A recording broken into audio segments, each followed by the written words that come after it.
Dunyoda odamlar hayoti shunday tuzilganki, siz aqlli va ahmoq odamlar orasida yashaysiz. Ahmoq, pastkash odamlarning birinchi belgisi ular hamisha qasd olish uchun yashaydilar. Bordiyu qasd olishga qandaydir bir fursat tug'ilib qolsa, shu fursatni qo'ldan bermasidan shu qasd olishga shay turadilar. Kimgadir jismonan yoki ruhan zarar yetkazsa, ahmoq shundan mamnun. Og'zi ko'pirib maqtanib yuradi. Men unday qilganman, men bunday qilganman.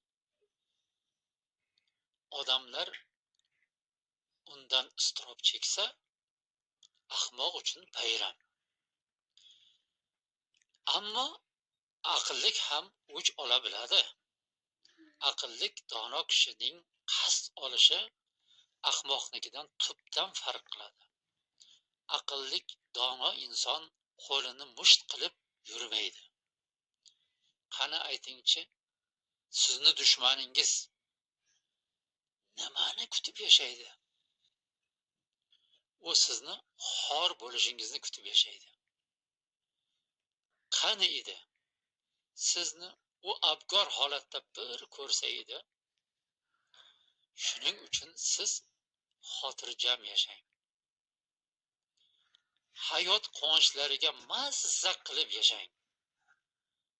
Ahmoqlarga e'tibor bermang.